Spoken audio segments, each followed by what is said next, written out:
Desde já agradeço muito à Faculdade Forte pelo convite. Esse é um tema que me é caro, eh, e eu estou muito feliz em poder falar com ele. Acho que é um tema pouco ou quase nada explorado, então também estou feliz pelas pessoas que estão aqui, né, por terem, aceitado debater esse tema. Então vamos lá. Então é isso. Eu vou deixar aqui o chat aberto. Na verdade, eu não vou fazer muitas perguntas, então não tem, mas eu vou fazer uma ou outra, vocês podem falar sim, não, enfim. E se tiverem alguma pergunta, podem escrever aqui e deixar no chat, porque se não der tempo, aí eu vou respondendo depois, conforme, né, for dando tempo, enfim, se não der, eu respondo depois, tá bom? Então vamos lá, vamos começar. O tema escolhido, né, o meu desafio, eu me desafiei para falar sobre o tema no idioma do colonizador, o ensino de PLA em países africanos de língua portuguesa. Só fazer um adendo rapidinho, eu tinha colocado PLE, mas eu preferi a nomenclatura PLA, né, de língua adicional, porque eu acho que engloba mais países sobre os quais eu vou falar, né? Então é uma nomenclatura que eu acho que cabe mais do que a que eu tinha escolhido a princípio, tá? Então, só fazer esse adendo, esse comentário. Vou começar me apresentando. Meu nome é Michele de Araújo, eu sou graduada em Letras, Português e Italiano, e sou mestre em Literatura Brasileira, ambos pela Universidade de São Paulo. E também sou professora de Português para Estrangeiros desde 2011, e já lecionei para vários públicos, como executivos, as famílias, também estudantes, pessoas em situação de refúgio, e também com aulas regulares e também preparatórias para a Self-Brasa. Então, a minha experiência é de mais de 10 anos com um grupo bastante variado de alunos, e já tive alunos de mais de 50 nacionalidades. Agora eu já perdi a conta. Até uma época eu fazia conta, agora as nacionalidades estão meio se repetindo, eu já perdi a conta, mas preciso até refazer qualquer hora essa conta para ver quantas nacionalidades, atualizar um pouquinho isso, né? E atualmente eu sou doutoranda também pela USP em literaturas africanas de língua portuguesa. Então, por isso esse meu tema, né? Por isso eu escolhi esse tema e vou tentar conectar aqui com o meu trabalho de lecionar e o tema que me é caro dentro da minha pesquisa, tá? Então, por isso essa minha decisão, essa minha escolha. É, eu tenho para vocês um Mentimeter, tá? Não sei se todo mundo conhece. O Mentimeter, vocês conhecem? Sabem como usar? Será? Na verdade, ó, vocês vão colocar aí, tá no chat, tá, gente? Não sei se vocês estão conseguindo ver. Deixa eu ver. Vocês vão colocar mente.com e esse código, o 61470474. Vou parar de compartilhar aqui rapidinho, para ver se vocês. Ah, obrigada, Iracema, você está aqui. Olá. Estou acompanhando o chat. Então, por favor, podem entrar aí. A pergunta é: quais países fazem parte da comunidade lusófona? Vocês estão conseguindo acessar, conseguindo ver a resposta, a pergunta, aliás? Sim? Podem, por favor, escrever se sim. Então, só repetindo aqui, olha, sim. Só repetindo aqui, coloca mente.com e esse é o código. Na verdade, vocês vão ter espaço para responder o nome de 3 países, porque o Mentimeter só oferece isso. Então, escolham 3 países que vocês sabem que fazem parte da comunidade lusófona.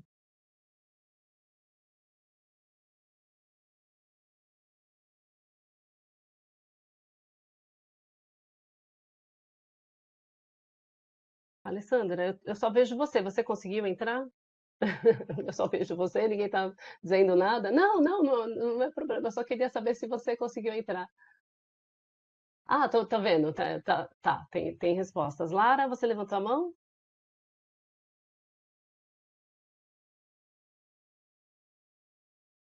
Michele, não ia te responder, só que estou conseguindo visualizar. Tá tudo certo para Ah, tá mim. ótimo. Obrigada, obrigada. É, tô vendo que Nada. agora eu tô vendo que tá funcionando. Eu tô vendo as palavrinhas aparecerem. Vou deixar aqui um mistériozinho antes de dar as respostas que vocês trouxeram. Tô vendo, tô vendo. Vamos lá. 5 pessoas responderam até agora, faltam ainda algumas. Então, vou repetir aqui o Mentimeter, tá? E o código, para quem está chegando agora. Deixa eu copiar aqui, colar.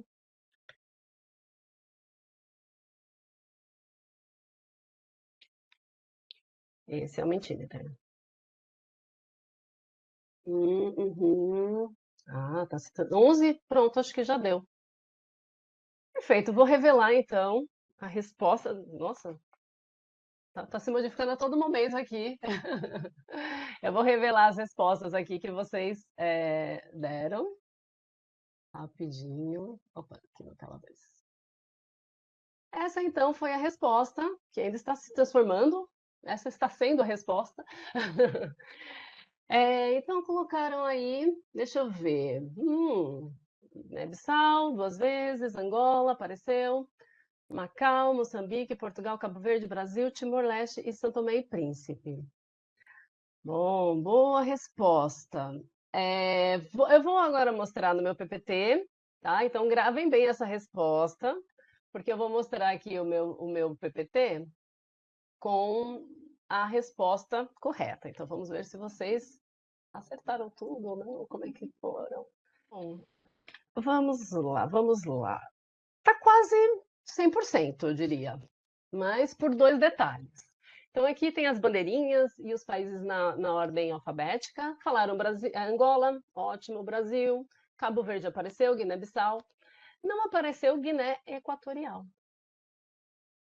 Não apareceu. A gente vai falar desse caso especificamente, tá? Mas bem rápido, porque não é meu foco. Falaram Moçambique, Portugal, São Tomé e Príncipe apareceu, Timor-Leste também apareceu. E eu vi que apareceu Macau, mas a pergunta era eram sobre os países, certo? E tanto Goa é um estado na Índia e Macau é uma região autônoma da China, não constituem países. Então, em relação a países lusófonos, esses 2 territórios não entrariam, tá? Porque a pergunta era essa, era uma pegadinha para ver se vocês. Então agora vocês sabem, tem país, mas também tem territórios que não são países. E o único que não foi falado foi a Guiné Equatorial, tá? Então, eu marquei aqui tudo em destaque, tá em negrito, os países nos quais eu vou me focar. Esses países fazem parte de um conjunto de países chamados PALOP. Já ouviram falar sobre PALOP? Já ouviram essa palavra antes? PALOP são os países africanos de língua portuguesa, oficial portuguesa. Faltou a palavra oficial. Então, já vi que as pessoas já conhecem, talvez outras não. Então, tá aqui. Cabo Verde, que vocês falaram, Guiné, Angola, Moçambique e São Tomé e Príncipe. E aparece também Guiné Equatorial. Por que a gente meio que ignora, né? Porque, na verdade, a Guiné Equatorial é um caso bem específico, porque ela aderiu à língua portuguesa apenas como oficial apenas em 2014. É bem recente, a gente está falando de 10 anos aproximadamente. Mas a população, 90%, tem como língua oficial o espanhol, já que foi uma colônia espanhola. E, na verdade, eles aderiram ao francês como segunda língua oficial e português como terceira língua oficial. Então, é um dado aí que é bem mais recente, não faz parte do processo de colonização da Guiné Equatorial, ah, Portugal, não tem essa relação, né? Por isso também que eu não estudo esse país, tá? Então, é uma informação interessante. Bom, e aí a gente pensa assim, ok, esses países falam português, mas a gente sabe que é o processo colonial e antes, né? Como é que se dava isso, como eram as línguas? Tem aqui esse próximo mapa, que são os grupos etnolinguísticos de África. Então, aí dá para ver que tem vários grupos diferentes. Então, por exemplo, Guiné-Bissau está aqui, faz parte desse, Angola está aqui, Moçambique faz parte do mesmo grupo etnolinguístico. que é o Banto, né, o maior, acho que é o maior grupo etnolinguístico. Porém, embora eles sejam parte de um mesmo grupo, né, vários países podem constituir o mesmo grupo, eh, dentro das minhas pesquisas eu encontrei esse dado. Há aproximadamente 2.000 línguas autóctones, que são línguas originárias, tá? Línguas provenientes de África, e aproximadamente 8.000 dialetos. Então, só para vocês entenderem que, embora esses países, né, que eu escolhi, que eu selecionei, falem português como língua oficial, a diversidade linguística é enorme, né? É um continente multilinguístico, multiétnico, multicultural. A gente às vezes coloca a África como uma coisa só, mas realmente a complexidade é muito maior do que a gente às vezes pensa quando a gente julga que ele faz parte da mesma comunidade que a nossa, pura e simples, pronto, fala português. Então, a questão é muito mais complexa, tá? Por que que eu estou destacando isso? O meu objetivo é apresentar como é que a língua portuguesa se dá nesses países. Mas eu não posso ignorar as outras línguas, porque se eu falo sobre como o português está, né, qual a porcentagem de falantes de português nesses países, a gente tem que também considerar os outros falantes de outros idiomas. A partir do próximo slide, eu vou falar de país por país, vou passar rapidamente, né, até porque o nosso tempo é meio curto, ou o assunto é muito extenso, né, enfim. E os dados, vocês vão perceber que, por exemplo, algum país vai ter um dado mais, vai falar do português geral, quantas pessoas falam, mas dentro desses falantes, né, sei lá, 98%, quantos por cento falam português como língua materna e os outros não? Outros países a gente não vai ter essa informação. É muito difícil pesquisar sobre África, porque as fontes são diversas e nem sempre elas estão atualizadas. Eu espero ainda encontrar um material mais mastigado, mais atualizado, mas realmente fazer essas pesquisas não são fáceis. Então, por exemplo, número de línguas autóctones, tem países que eu tenho, tem outros que não existe esse registro, né? É só a gente pensar, né? Um país como o Brasil, quando se fala, por exemplo, quantas línguas indígenas existem, já existe divergência aqui dentro mesmo. Imagine pesquisar isso em África, não estando lá, e muitas vezes os países não tendo feito essa pesquisa por eles mesmos. Então, é sempre um desafio quando faz pesquisa sobre dados de África, tá? Só para vocês entenderem que os dados vão ficar um pouco aparentemente incompletos, e às vezes incompleto realmente por ser difícil fazer essa pesquisa. Mas o nosso foco, reforço mais uma vez, é saber quantos falantes de português tem nesses lugares, tá? Então, só para vocês focarem nisso. Começar tudo aqui em ordem alfabética, eu vou começar com Angola. Estima-se 71%, que 71% da população angolana fala português. A segunda língua é Umbundo, que está aqui, tá? Esse azulzinho aqui, e Luanda, a capital, fica por aqui, então dá para entender também porque é a segunda língua mais falada. E isso é muito interessante. Às vezes, uma pessoa, um angolano, ele fala português como primeira ou segunda língua, enfim, língua materna ou não, Umbundo, que é a língua da cidade, outra língua local ou uma língua familiar. A gente está falando, quando a gente fala de África, a gente muitas vezes pode estar falando de pessoas poliglotas, tá? Porque como eles têm uma realidade multilinguística, então a gente está falando esses dados, isso é importante a gente ter isso em mente, tá? Então, as três principais são essas aqui, tá? Estão localizadas nessa área mais próxima à capital. Também encontrei esse dado, aproximadamente 37 línguas e 50 dialetos. Então, num território pequeno, não é fácil, né? Próximo país é Cabo Verde. Cabo Verde, eu não sei se vocês sabem como que se deu a ocupação territorial de Cabo Verde, mas ela é bem diferente dos outros países, e eu vou explicar isso rapidamente também, mas o foco da gente é o português, né? Português, a gente tem 10% de falantes de português língua materna em Cabo Verde. E 90% de falantes do crioulo cabo-verdiano, que é é uma variante do português, né, que se chegou a esse idioma, que é o crioulo cabo-verdiano. Eu já ouvi, tem um pouco de francês, é uma língua muito interessante de se ouvir. E a maioria da população é bilíngue. Isso significa que quem, por exemplo, tem língua materna cabo-verdiano, pode muito bem ser um falante de português e vice-versa, tá? E por que esse número aqui é mais preciso, né? A gente está falando de 10% e 90%. Porque não existem línguas originárias de Cabo Verde. Isso se dá porque Cabo Verde, não, antes dos portugueses utilizarem Cabo Verde como rota para, eh, enfim, para escravização e tudo isso, não tinham pessoas nesse território, então não tinha uma língua, né? Era um território vazio.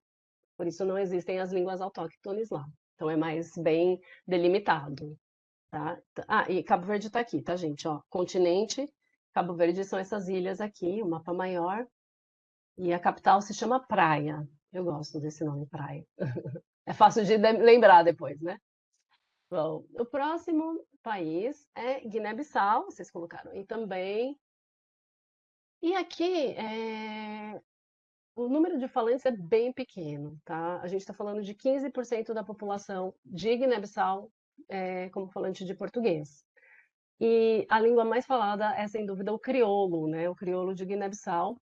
E aqui tem um dado, né? Como eu falei, os dados são complexos de serem encontrados. Às vezes eu encontrei como 75, outros lugares como 80%, e tem algumas outras línguas autóctones. Eu consegui essas aqui.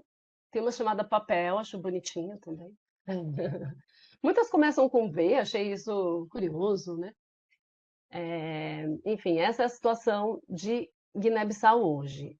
Mas Guiné-Bissau tem um detalhe que me chamou muita atenção enquanto eu fazia as pesquisas, que é isso aqui, uma outra língua que é o francês. Vocês falam, nossa, mas francês em Guiné-Bissau? Por que isso? Tem um mapinha aqui, vocês já conseguem ver esse mapinha? Com países em laranja? Sim? Beleza, obrigada. É, aqui, todos esses países, então aqui está Guiné-Bissau, todos esses países são falantes de francês, né? São países francófonos. Então, o que acontece? Hoje, a reportagem que eu li era justamente sobre isso. Empresas de Guiné-Bissau estão pedindo para que as pessoas de lá façam seus currículos em francês também. Então, eles estão meio que querendo que a pessoa tenha conhecimento em francês por conta mesmo né, dessa região fronteiriça aqui, que é toda francófona. Então, vamos ver, né? É um dado interessante, eu quero acompanhar depois essa situação do francês em Guiné-Bissau. Acho que é uma coisa interessante para até para quem é do mundo francófono, de repente pensar, né, estudar um pouquinho, achei um dado muito interessante. Então, é essa a situação de Guiné. A gente está falando de 15%, tá? Voltando, né, ao nosso tema português. Próximo é Moçambique. Moçambique eu achei dados mais precisos, então 54,4% da população fala português.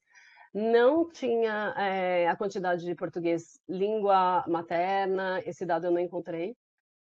Tem um Macua, né, que fica aqui nessa região em verde, e também que é o segundo, né, a segunda língua, e o Tsonga, que fica aqui nessa região. Inclusive, Maputo, a capital, está aqui. Se fala também o Tsonga, que é a terceira língua, tá? E as outras línguas autóctones também são faladas, mas não encontrei esses dados com muita precisão. E um dado curioso também sobre Moçambique é esse aqui. Inglês, se fala inglês também em Moçambique, e hindi. Hindi, não sei se vocês sabem, mas é a língua, uma das línguas oficiais da Índia.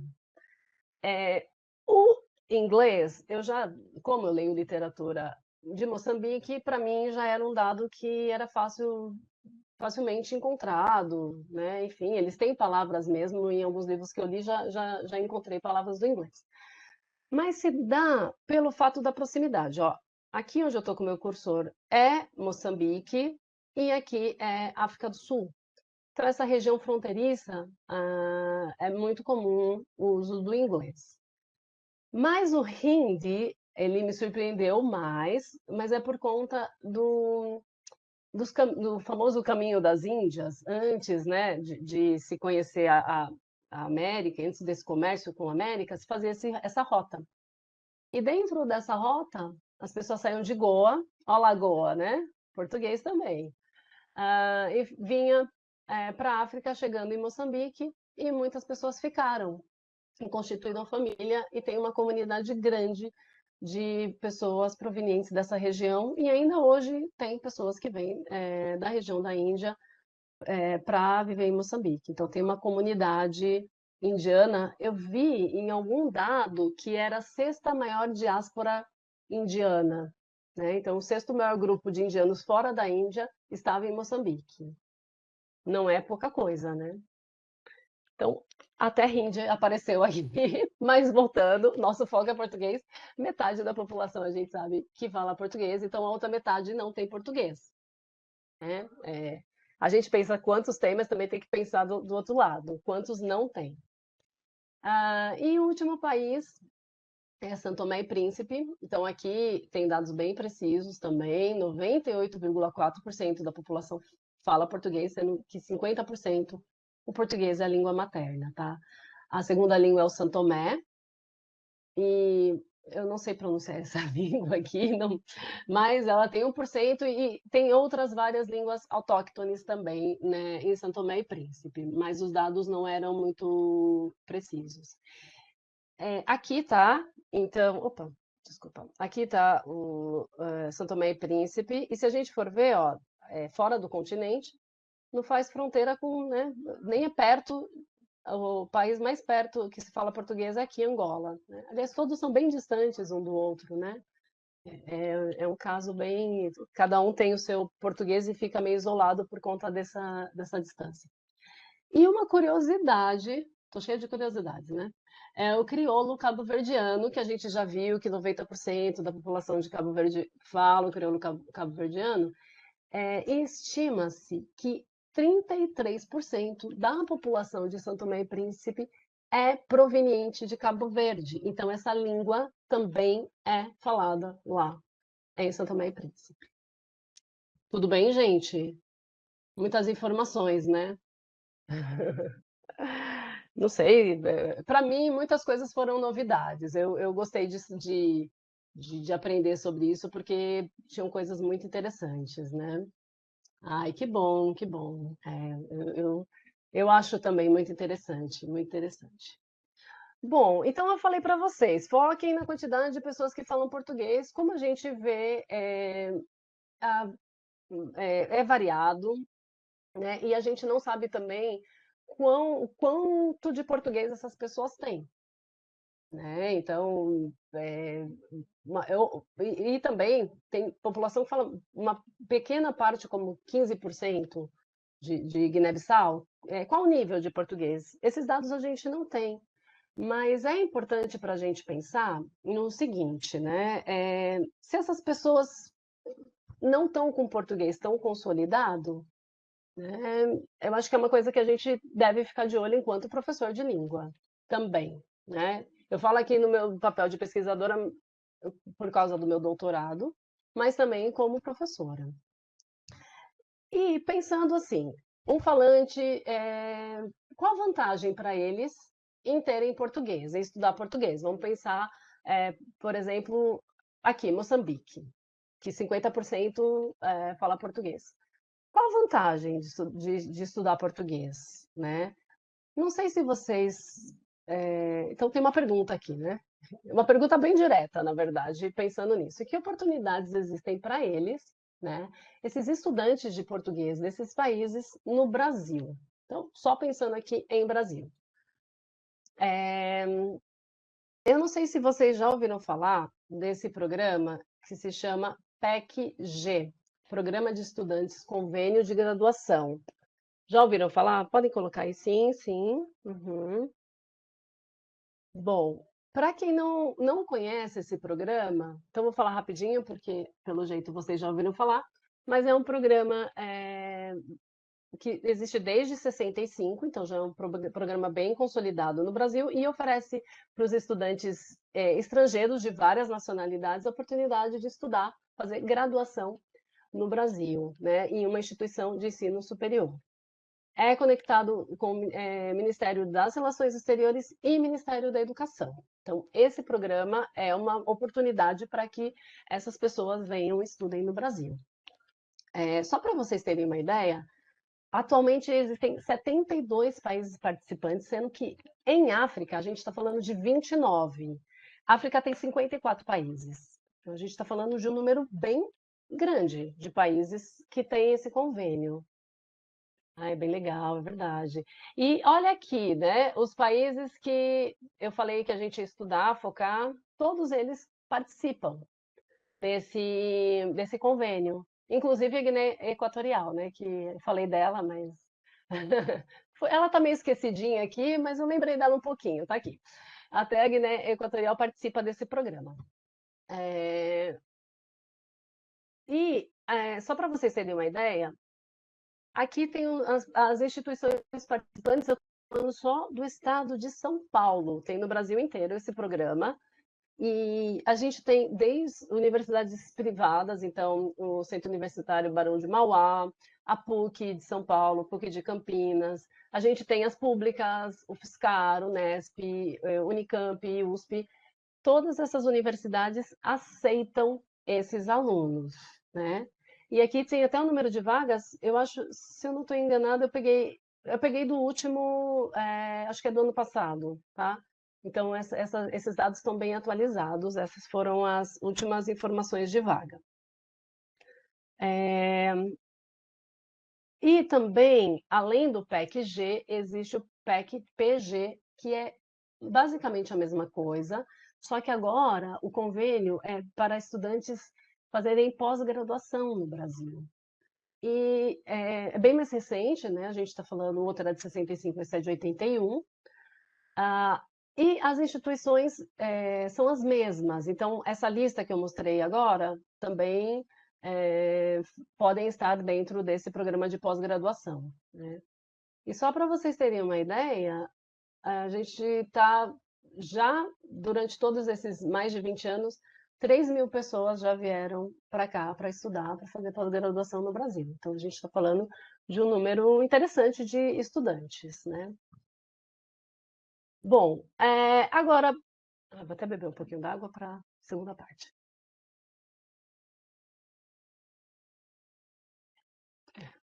Bom, então vamos lá.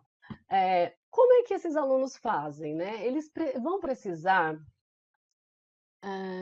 Deixa eu ver aqui. Existe acordo de cooperação de volta desse país, ou seja, algum deles aceita brasileiros? Olha, Rosane, aceita sim. Eu não sei se provavelmente não é em termos de igualdade, mas até algumas semanas atrás estavam querendo alunos para estudar em Moçambique.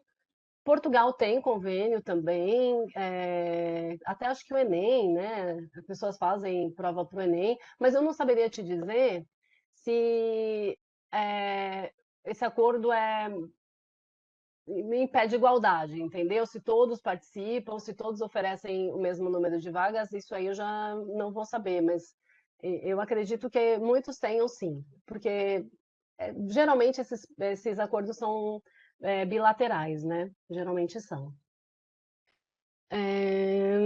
Então, para eles conseguirem fazer parte, né, desse programa, tanto do PEC-G quanto do PEC-PG, eles precisam fazer o famoso CELP-BRAS. Alguém aqui não conhece? Todo mundo conhece CELP-BRAS?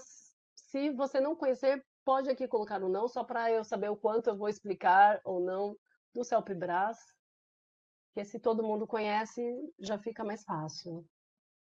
Sim, sim, sim, já. Não, não, peraí. Não, tá bom. Vou explicar então o que. o que é o CELPE-BRAS. O CELPE-BRAS é o certificado, é um exame, é o certificado de proficiência em língua portuguesa para estrangeiros do Brasil, tá? Existe em Portugal o CAPLE, existe, né? Mas esse é do Brasil. E é um exame também conectado com o Ministério das Relações Exteriores, Ministério da Educação do Brasil, e é uma prova que acontece 2 vezes por ano, né? São provas semestrais, e a pessoa recebe esse certificado, né? É quase como um vestibular, né? Você não vai fazer, porque, por exemplo, exames como o TOEFL, você pode fazer. Eu me inscrevo, faço esse mês. O meu amigo se inscreve, faz mês que vem e não tem conexão com ministério nem nada, são instituições privadas. Aqui a gente está falando de uma prova como se fosse um vestibular, todo mundo vai fazer a mesma prova, não importa onde essa pessoa esteja, para ver qual o nível de proficiência que ela tem, tá? Então, esse é o CELPE-BRAS. E aí, tem dados muito curiosos. O CELPE-BRAS, a pessoa faz a prova aqui no Brasil, também os estrangeiros que moram aqui, mas tem em vários países. E, adivinhem, adivinhem, né? Calma aí. E tem CELPE-BRAS, os chamados postos aplicadores são os países em que o CELPE-BRAS acontece. Então, tem postos aplicadores, postos aplicadores em várias partes, em vários países, não todos, né? Mas tem, por exemplo, em todos esses 4 países de África. Em África, só tem nesses países, ou seja, países que falam português, coincidentemente. Se eu sou um estudante de, não sei, da Nigéria ou do Benin, né, da República Democrática do Congo, e quero fazer parte do convênio com o Brasil, eu vou ter que ir a um desses países, ou vir ao Brasil, enfim, mas o país mais perto fazer essa prova, tá? Então, não é uma prova que acontece em qualquer lugar, é uma prova bem que tem regras muito específicas, né?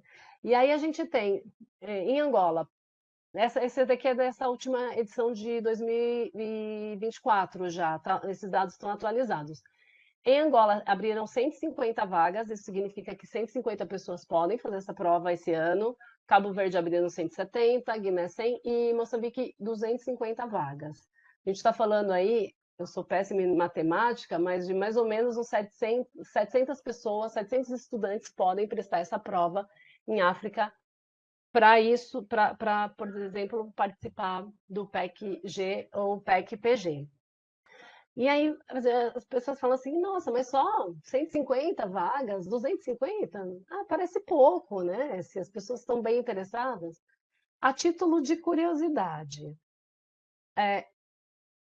São Paulo, São Paulo, para todos os estrangeiros que moram aqui, ou pessoas, né, de outros países que queiram fazer a prova, desde que o seu país não tenha, abriu 250 vagas, e só em Campinas, só na Unicamp. Então, dá para perceber que a oferta ela é bem reduzida mesmo. Rio de Janeiro tem menos vaga do que o país com menos vaga desses 4 que eu estou falando.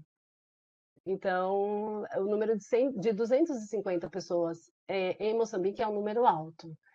Eu vi, fui dar uma olhadinha, uma pesquisada, tinha país que ofereceu 10 vagas. Só 10 pessoas podiam fazer o CELPE-BRAS. E isso se dá, gente, porque a procura de pessoas desses países, principalmente Angola, Cabo Verde, Moçambique, é muito grande. Tem muitos estudantes de lá interessados em fazer o CELPE-BRAS e em vir para cá, né? O número de aprovação desses alunos para o PEC-G é bem grande, é bem grande.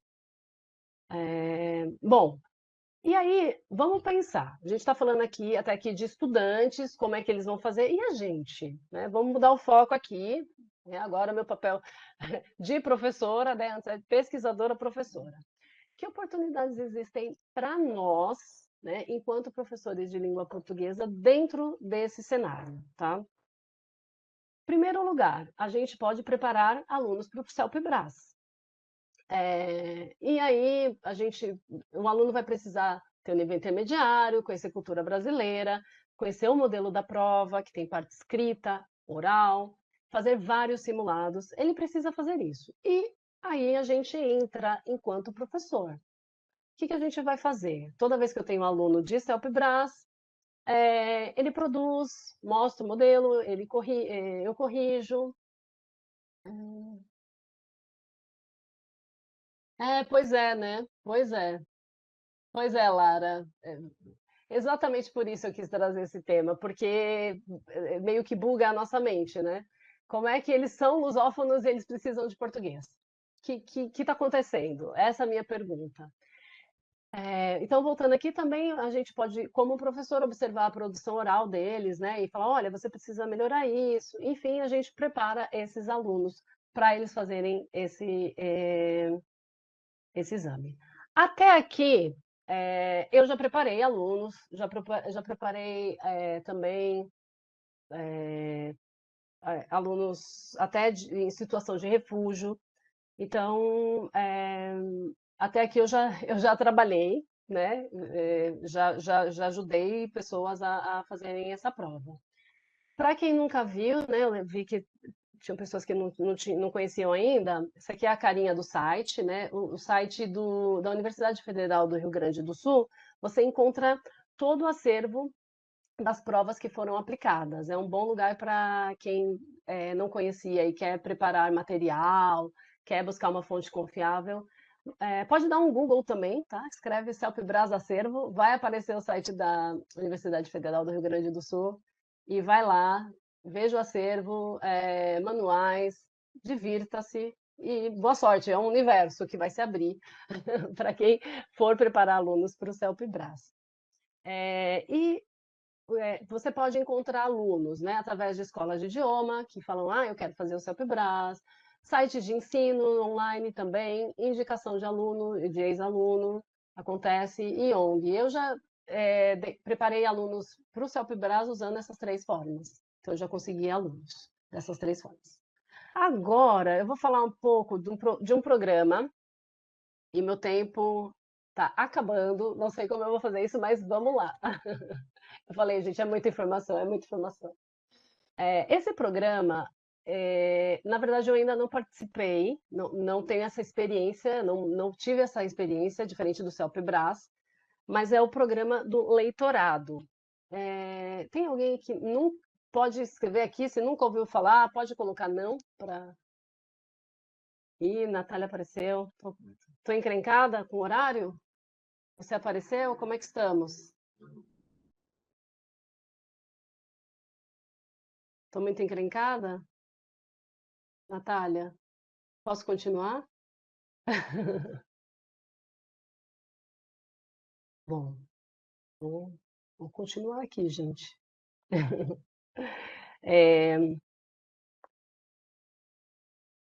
O programa. Tá, então tá bom. Vou falar um pouquinho sobre o leitorado.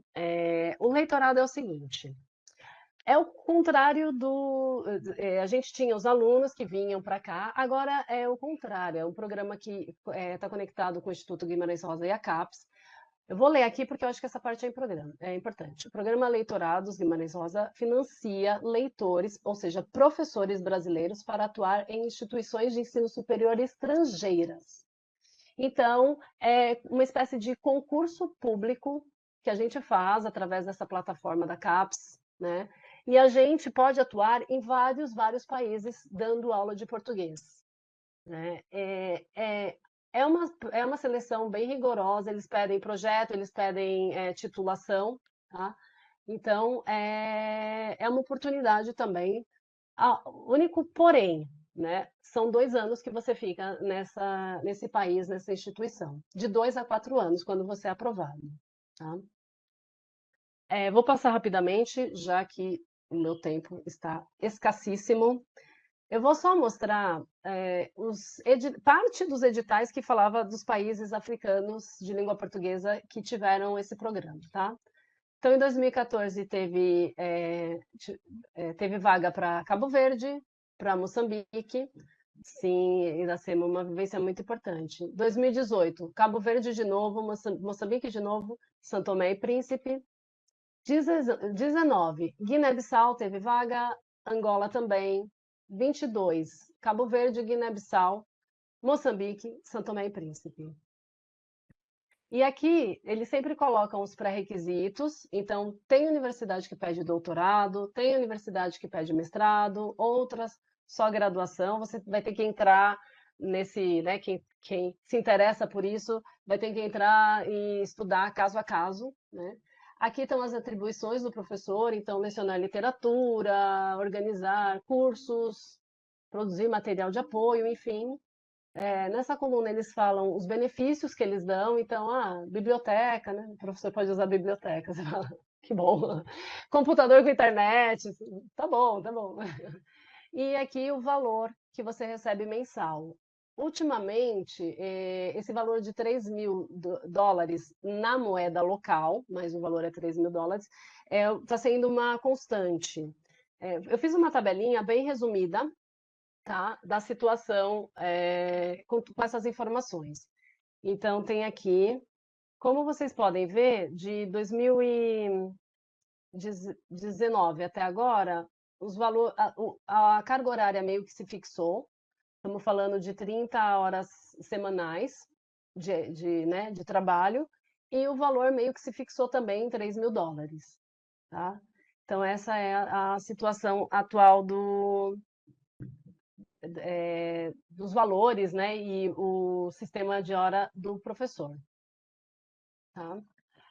E aqui tem as universidades que participam, né? Em Angola, a Agostinho Neto, Cabo Verde, a Universidade Pública de Cabo Verde, a Unica Cabral em Guiné-Bissau, Eduardo Mondlane em Moçambique e a Universidade de São Tomé e Príncipe. São essas instituições onde o leitor vai trabalhar, né, quando ele chega lá. E os cursos são esses. Embora algumas instituições ofereçam curso de pós-graduação também, eu não vi nenhuma pós-graduação na nossa área.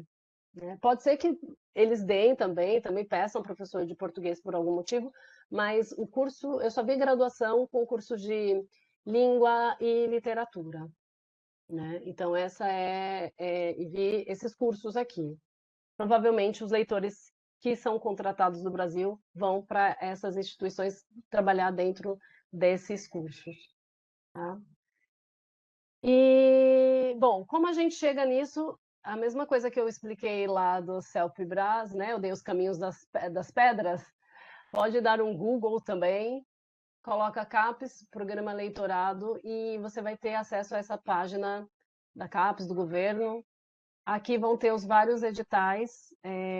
Eles tiveram uma prova, eles fizeram um processo esse ano já, acho que ainda estão analisando, então esse ano já não pode mais, mas esse ano não teve nenhuma vaga para falantes de. É bacana, né? Para esses países que eu citei. O último foi em 2022. Bom, é isso, ultrapassei 3 minutos. Bom, primeiro perguntas. Deixa eu parar de apresentar aqui. Quero saber se vocês têm perguntas, deixa eu ver. Acho que não teve nenhuma pergunta, fui respondendo mais ou menos. Alguma pergunta, gente? E aí? Eu sei, é muita informação, né, gente? Eu sei, uma chuva de informações. Foram 42 minutos falando, eu sei, muita informação, muita coisa nova também, muitos dados. Falar sobre minha pesquisa? Olha, minha pesquisa, minha inquietação veio um pouco por isso, que África é essa, que é lusófona e não é. E eu escolhi 3 obras, uma de Moçambique, uma de Angola e uma de Guiné-Bissau, que tratava de como que a língua portuguesa são obras romances e contos, enfim. Como que a língua portuguesa aparece dentro dessas obras, do romance, do conto, e como que, principalmente, se dava a violência dessa língua sendo imposta dentro dessas obras literárias. Então, esse foi o meu foco, assim, né? Então, as 3 obras que eu estudo fala sobre a imposição do português, né? Porque a gente, tudo bem, como professora, a gente quer aprender português, mas a gente também, como pesquisadora, a gente entende que tem um processo de violência aí, tá? Então, não sei se eu respondi, tentei resumir em 3 linhas o tema de pesquisa bem complexo, não sei, né? É isso. Então foi assim que eu cheguei e esse foi um pouco o caminho das pedras que eu cruzei para chegar na minha pesquisa, embora na minha pesquisa não seja linguística, ela é literária, porque é minha área de amor, vamos dizer assim, né? O coração. Bom, gente, mais alguma pergunta? Mais alguma? Ah, obrigada, obrigada, obrigada, Rosane. Obrigada, gente. Acho que é isso. Eu ultrapassei 6 minutos. Ah, e meus contatos aqui para vocês, só, né? Última coisa. Se vocês quiserem depois fazer mais perguntas, enfim, quiserem conversar comigo, então aqui, primeiro, obrigada, né? Muito obrigada por me ouvirem. E esses são os meus contatos, caso alguém, enfim, tenha se interessado pelo assunto, né? Tenha dúvidas, estou à disposição.